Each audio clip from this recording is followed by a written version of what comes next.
نحمده ونصلي على رسوله الكريم اما بعد بسم الله الرحمن الرحيم اللهم صل على محمد وعلى آل محمد كما صليت على إبراهيم وعلى آل إبراهيم إنك حميد مجيد اللهم بارك على محمد وعلى آل محمد كما باركت على إبراهيم وعلى آل إبراهيم إنك حميد مجيد رب اشرح لي صدري ويسر لي أمري واحلل عقدة من لساني يفقهوا قولي واجعل لي وزيرا من أهلي آمين يا رب العالمين۔ ناظرین کرام السلام علیکم ورحمۃ اللہ وبرکاتہ۔ بیان سیرت سیریز میں آپ کو خوش آمدید کہتے ہیں۔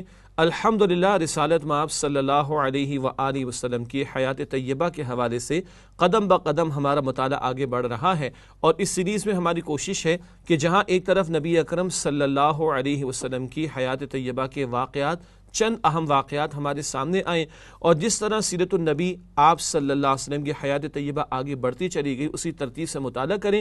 وہیں مقصود یہ بھی ہے کہ ہمارے عمل میں بھی بہتری آئے، ہمارا بھی تعلق نبی اکرم علیہ الصلوۃ والسلام سے مضبوط ہو، اور ہماری زندگیوں میں بھی رسول اللہ علیہ الصلوۃ والسلام کی سیرت کا کچھ عکس دکھائی دے۔ اللہ تعالی ہم سب کو اس کی توفیق عطا فرمائے۔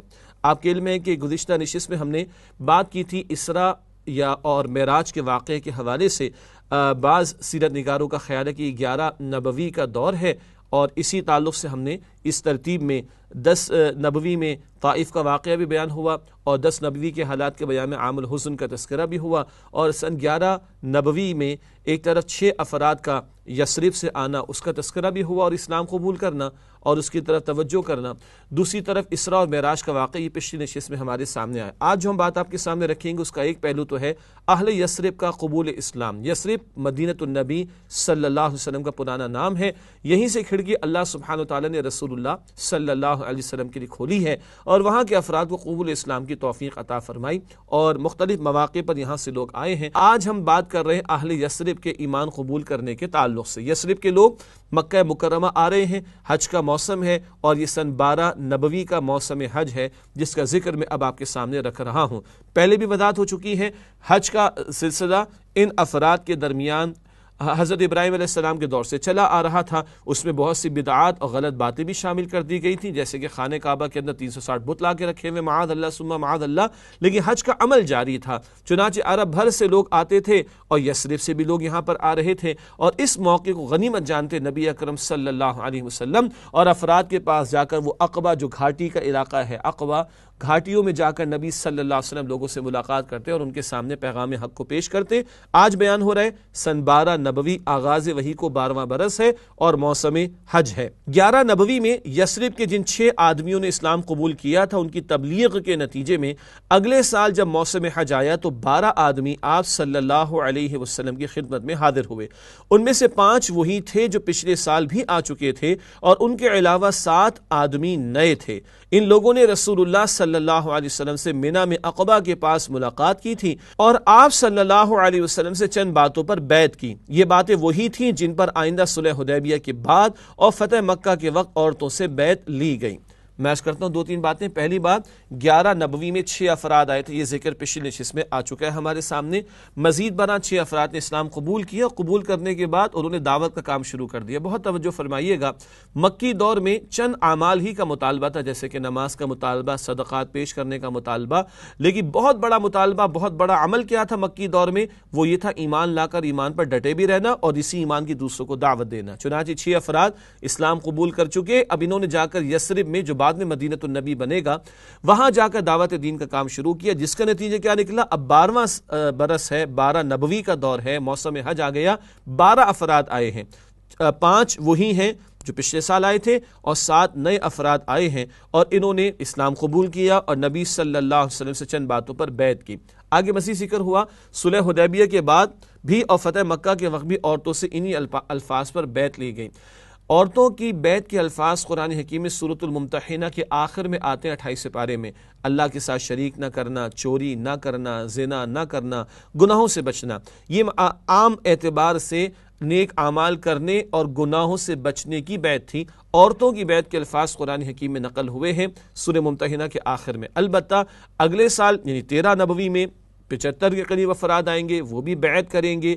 وہاں مردوں کی بیعت کے الفاظ آتے ہیں بڑے قیمتی، وہ بعد میں انشاءاللہ میں آپ کے سامنے پیش کروں گا. یہیں پر ایک بڑا قیمتی معاملہ پیش آیا اور سیدنا مصعب بن عمیر رضی اللہ تعالی عنہ کو سفیر اسلام بنا کر بھیجا گیا. ہوا یہ کہ جو 12 افراد آئے سن 12 نبوی میں موسم حج میں، انہوں نے نبی صلی اللہ علیہ وسلم سے کچھ درخواست کی. آج اس کا مطالعہ کریں.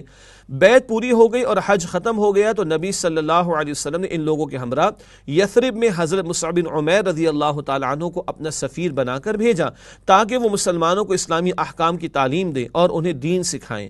انہوں نے مدینہ پہنچ کر حضرت سعد بن زرارہ رضی اللہ تعالی عنہ کے ہمراہ جوش و خروش سے اسلام کی تبلیغ شروع کر دی اور مقری کے لقب سے مشہور ہوئے. مقری کے لقب سے مشہور ہوئے، یہاں تک کہ انصار کا کوئی گھرانہ نہ بچا جس میں چند مرد اور عورتیں مسلمان نہ ہو چکی ہوں. یہ بڑی قیمتی بات ہے. یہ جو 12 افراد ہیں انہوں نے اب درخواست کی ہے نبی علیہ الصلوۃ والسلام کسی کو ہمارے ساتھ بھیجیے، قاری قرآن، مبلغ قرآن، داعی قرآن بنا کر کہ وہ ہمارے افراد کے سامنے قرآن کا پیغام پیش کرے. چنانچہ مصعب بن عمیر رضی اللہ تعالی عنہ کو اللہ کے نبی علیہ السلام نے اپنا نمائندہ بنا کر بھیجا. یہ کون مصعب بن عمیر ہے؟ اندازہ کیجئے گا، دہرائیے گا اس بات کو کہ مکی دور میں جب یہ ایمان لائے تو ان کا گھرانہ بڑا مالدار گھرانہ تھا، بالکل برہنہ کر کے نکال دیا گیا. اللہ اکبر. حالانکہ اتنے شہزادوں کی طرح یہ پلے تھے کہ شام اور عراق سے ان کا جوڑا آیا کرتا تھا. خوشبو لگاتے تو سارے مکے والوں کو پتہ چل جاتا کہ یہاں سے مصعب بن عمیر کا گزر ہوا ہے. مگر حالت یہ کہ جب گھر سے نکالے گئے تو بالکل برہنہ کر کے نکالے گئے. اللہ اکبر. مگر وہاں سے کٹے تو رسول اللہ علیہ السلام سے جوڑ دیے گئے. اور اب ان کی سعادت کا عالم کیا ہے کہ انہیں سفیر اسلام بنا کر بھیجا جا رہا ہے. یہ 12 نبوی کا دور ہے. یہ تشریف لے جا رہے ہیں یثرب کی طرف اور سعد بن زرارہ کے ہمراہ انہوں نے دعوت و تبلیغ کا کام شروع کیا. قرآن کے ذریعے قرآن سنایا، قرآن سنایا، قرآن پڑھایا، قرآن پڑھایا، قرآن پہنچایا، قرآن ہی پہنچایا. اور انہوں نے جب یہ سارا کام کیا تو المقری یا مقری کے نام سے، قرآن پڑھنے والے کے نام سے مشہور ہو گئے. اور الحمدللہ کئی افراد ان کی دعوت قرآنی کے نتیجے میں ایمان لائے. اور یہ انصار یعنی جو اسلام قبول کر چکے حضرات، ان کے گھرانوں میں سے کوئی گھر ایسا نہیں تھا جہاں چند افراد یا چند مردوں یا عورتوں نے اسلام قبول نہ کیا ہو. یہ محنت ہے حضرت مصعب بن عمیر رضی اللہ تعالیٰ عنہ کی. 1 سال کی محنت کا نتیجہ اگلے سال 13 نبوی کے موسم حج میں سامنے آ رہا ہے. نبوت کے 13ویں سال موسم حج میں حضرت مصعب بن عمیر رضی اللہ تعالیٰ عنہ کی تبلیغ کے نتیجے میں یثرب کے 70 سے زیادہ مسلمان فریضہ حج کی ادائیگی کے لیے مکہ تشریف لائے اور آپ صلی اللہ علیہ وسلم کے ہاتھ پر چند شرائط پر عہد و پیمان کیا. 1 سال کی محنت کے نتیجے میں 70 سے زیادہ افراد آ رہے ہیں فریضہ حج کی ادائیگی کے لیے اور رسول اللہ صلی اللہ علیہ وسلم کے ہاتھ پر انہوں نے چند عہد و پیمان کی باتیں کی ہیں. گویا اب انہوں نے اسلام قبول کر لیا ہے. مگر یہ بڑا ٹرننگ پوائنٹ ہے کہ اب یہ افراد رسول پاک علیہ السلام کو اپنے ہاں آنے کی دعوت بھی دیں گے. چنانچہ آگے لکھا ہے بیعت ہوئی ہے. اور بیعت کس بات پر ہوئی ہے؟ چستی اور سستی ہر حال میں بات سنو گے اور مانو گے. یہ اللہ کے رسول نے ان سے عہد و پیمان لیا ہے. تنگی اور بدحالی ہر حال میں مال خرچ کرو گے، جیسے تمہارے حالات ہوں اللہ کی راہ میں تم نے مال خرچ کرنا ہے. نمبر 3، بھلائی کا حکم دو گے اور برائی سے روکو گے. بھلائی کا حکم دو گے اور برائی سے روکو گے. نمبر 4، اللہ کی راہ میں اٹھ کھڑے ہوگے اور اللہ کے معاملے میں کسی ملامت گر کی ملامت کی پرواہ نہیں کرو گے. حق بیان کرو گے، حق کی بات کہو گے، حق پر عمل کرو گے اور اس میں کسی کی ملامت کی کوئی فکر تم نہیں کرو گے.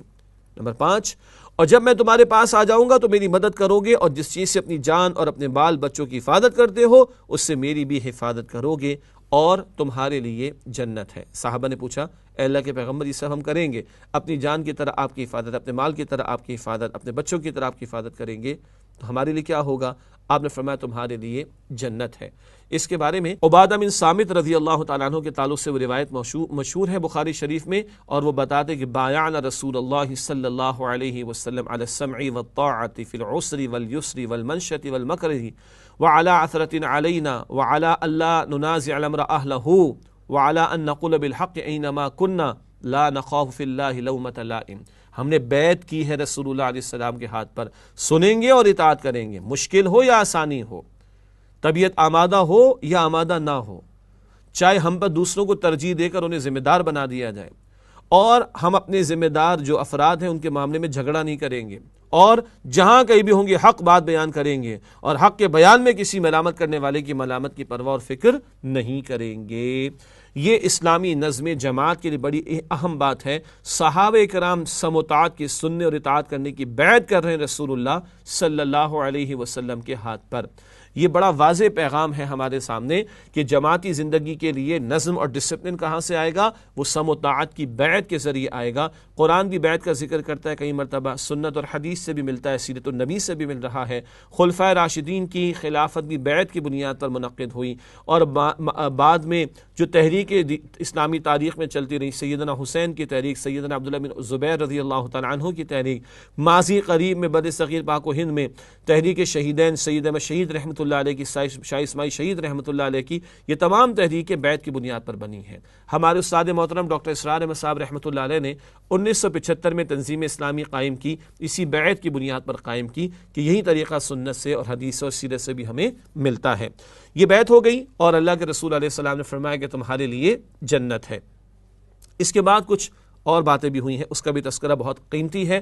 حضرت کعب رضی اللہ تعالیٰ عنہ کہتے ہیں کہ حضرت برا رضی اللہ تعالیٰ عنہ رسول اللہ صلی اللہ علیہ وسلم سے بات کر ہی رہے تھے کہ ابن تیہان رضی اللہ تعالیٰ عنہ نے بات کاٹتے ہوئے کہا، اے اللہ کے رسول صلی اللہ علیہ وسلم، ہمارے اور کچھ لوگوں یعنی یہود کے درمیان عہد و پیمان کی رسیاں ہیں اور ہم ان رسیوں کو کاٹنے والے ہیں، تو کہیں ایسا تو نہیں ہوگا کہ ہم ایسا کر ڈالیں پھر اللہ آپ صلی اللہ علیہ وسلم کو غلبہ و ظہور عطا فرمائے تو آپ ہمیں چھوڑ کر اپنی قوم کی طرف پلٹ آئیں۔ بہت حساس بات ہے۔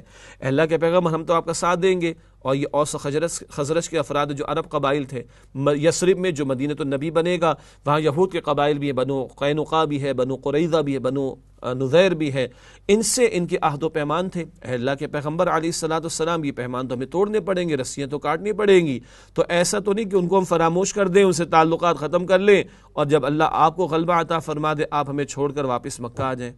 سبحان اللہ، اللہ کے رسول نے کیا فرمایا ہے؟ یہ سن کر رسول اللہ صلی اللہ علیہ وسلم نے تبسم فرمایا، پھر فرمایا نہیں، بلکہ آپ لوگوں کا خون میرا خون اور آپ لوگوں کی بربادی میری بربادی ہے۔ میں آپ سے ہوں اور آپ مجھ سے ہیں، جس سے آپ جنگ کریں گے اس سے میں جنگ کروں گا، اور جس سے آپ صلح کریں گے اس سے میں صلح کروں گا۔ اللہ اکبر، تم میرے ہو میں تمہارا ہوں۔ یہ اللہ کے پیغمبر علیہ السلام کے کتنے پیارے الفاظ ہیں ان انصار مدینہ کے لیے جو نبی صلی اللہ علیہ وسلم کا ساتھ دیں گے۔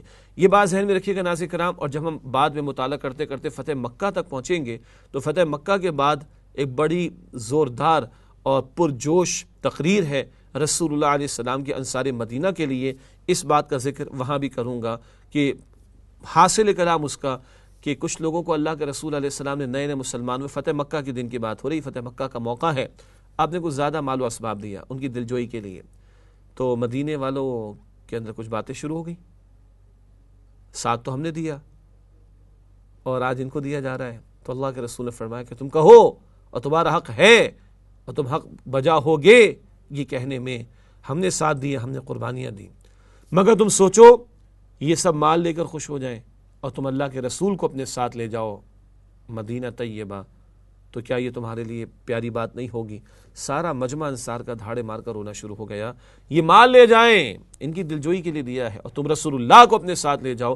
اللہ کے رسول نے اپنا وعدہ پورا کیا، اسی لیے آج بھی آپ مدفون ہیں تو مدینہ طیبہ میں مدفون ہیں صلی اللہ علیہ وآلہ وسلم۔ اس کے بعد ایک ڈسپلن قائم کیا جا رہا ہے، کیونکہ یہ افراد یثرب سے آئے ہیں، اللہ کے پیغمبر علیہ السلام ابھی تو ہجرت نہیں فرما رہے، ابھی تو آپ مکہ مکرمہ میں ہیں، مگر یہ لوگ جو ایمان لا چکے، اب ان کے ایک جماعتی ڈسپلن کو ڈسکشن میں لایا جا رہا ہے، ان کا ایک نظم بنایا جا رہا ہے، چنانچہ 12 نقیب یعنی ذمہ دار مقرر کیے جا رہے ہیں۔ لکھا ہے آگے ہم نے، بیعت مکمل ہو چکی تو رسول اللہ صلی اللہ علیہ وسلم نے تجویز رکھی کہ 12 سربراہ منتخب کر لیے جائیں جو اپنی اپنی قوم کے نقیب ہوں، اور اس بیعت کی دفعات پر عمل درآمد کے لیے اپنی قوم کی طرف سے وہی ذمہ دار اور مکلف ہوں۔ آپ صلی اللہ علیہ وسلم کی اس ارشاد پر فوراً ہی نقیبوں کا انتخاب عمل میں آ گیا۔ 9 خزرج سے منتخب کیے گئے اور 3 اوس سے۔ اوس اور خزرج مشہور 2 عرب قبائل ہیں، خزرج سے 9 بڑا قبیلہ تھا اور 3 اوس سے منتخب کیے گئے۔ یہ 72 کے قریب مرد آئے تھے، 3 عورتیں تھیں۔ ہر 6 افراد پر ایک نقیب مقرر ہو گیا، ہر 6 افراد پر ایک ذمہ دار مقرر ہو گیا، اور ان افراد کو ابھی ذمہ دار کی بات کو ماننا ہے۔ یہی ڈسپلن ہے، کیونکہ ان 12 افراد کو رسول اللہ علیہ السلام نے مقرر فرمایا، آپ ابھی مکہ میں ہیں، یہ لوگ یثرب جا رہے ہیں، ڈسپلن کیسے بنے گا؟ ان ذمہ داروں کی سننی ہوگی اور ان کی بات ماننی ہوگی۔ یہ 12 نقیب اللہ کے نبی علیہ السلام نے یثرب کے 72 مردوں کے لیے مقرر فرما دیے۔ ناظرین کرام، اگلا بیان بھی بڑا قیمتی اور بڑا پیارا ہے۔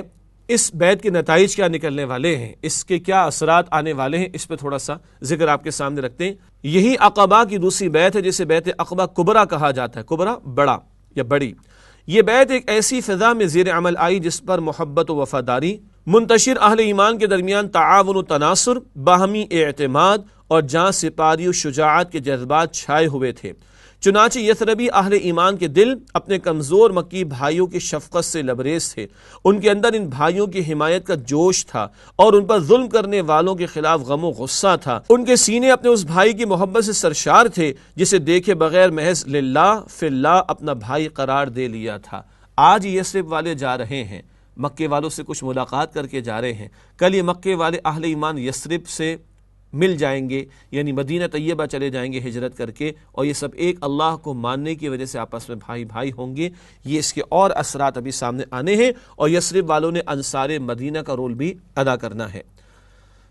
نتائج کے بعد اعتبار سے ایک اور اہم بات، اور یہ جذبات و احساسات محض کسی عارضی کشش کا نتیجہ نہ تھے جو دن گزرنے کے ساتھ ساتھ ختم ہو جاتی ہے، بلکہ اس کا منبع ایمان باللہ، ایمان بالرسول اور ایمان بالکتاب تھا۔ وہ ایمان کہ جب اس کی باد بہادری چلتی ہے تو عقیدہ و عمل میں عجائبات کا ظہور ہوتا ہے۔ اسی ایمان کی بدولت مسلمانوں نے صفحات زمانہ پر ایسے ایسے کارنامے ثبت کیے اور ایسے ایسے آثار و نشانات چھوڑے کہ ان کی نظر سے ماضی اور حاضر خالی ہے اور غالباً مستقبل بھی خالی ہی رہے گا۔ یہ ایمان کی بنیاد پر جڑنے والوں کا ذکر ہو رہا ہے۔ یثرب والے جا رہے ہیں، کل کو انصار مدینہ بنیں گے، مکہ سے ہجرت ہوگی اور مواخات کا رشتہ قائم ہوگا، اور ان کا سب سے بڑا سورس وہ ایمان ہے اس رشتے کا، اللہ پر ایمان، کتاب پر ایمان اور رسول اللہ صلی اللہ علیہ وسلم پر ایمان، آخرت پر ایمان۔ اہل مکہ کو جس وقت بیعت سے متعلق علم ہوا اس وقت تک اہل یثرب کے تمام حجاج اپنے اپنے وطن روانہ ہو چکے تھے۔ ان کے سواروں نے تیز رفتاری سے اہل یثرب کا تعاقب کیا، لیکن موقع نکل چکا تھا۔ البتہ انہوں نے سعد بن عبادہ رضی اللہ تعالی عنہ کو پکڑ لیا اور انہیں مکہ لے آئے، لیکن وہاں مطعم بن عدی اور حارث بن حرب بن امیہ نے آ کر چھڑا دیا، کیونکہ ان دونوں کے جو قافلے مدینے سے گزرتے تھے وہ حضرت سعد رضی اللہ تعالیٰ عنہ ہی کی پناہ میں گزرتے تھے۔ اس کے بعد تمام تر لوگ بخیریت مدینہ پہنچ گئے، یعنی یثرب اس کا پرانا نام۔ ایک اہم بات، قافلے کہاں سے گزرتے تھے؟ یہ مدینہ طیبہ کے پاس سے، وہ رحلۃ الشتاء والصیف والی جو شاہراہ تھی وہ یہ مدینہ کے پاس سے گزرتی تھی، اور حضرت سعد کی پناہ میں گزرتے تھے ان کے قافلے، تو ان کی تو معیشت کا بٹا بیٹھ جاتا۔ چنانچہ مطعم بن عدی نے اور حارث بن حرب بن امیہ نے حضرت سعد کو چھڑایا اور روانہ کیا ان کو، اور یوں ہی حضرات یثرب پہنچ گئے ہیں۔ ناظرین کرام، یہ بیان مکمل ہوا 12 نبوی اور 13 نبوی میں ہونے والے ان واقعات کا۔ اللہم صلی علی محمد وعلی آل محمد کما صلیت علی ابراہیم وعلی آل ابراہیم انک حمید مجید۔ اللہم بارک علی محمد وعلی آل محمد کما بارکت علی ابراہیم وعلی آل ابراہیم انک حمید مجید۔ وآخر دعوانا ان الحمد للہ رب العالمین، والسلام علیکم ورحمۃ اللہ وبرکاتہ۔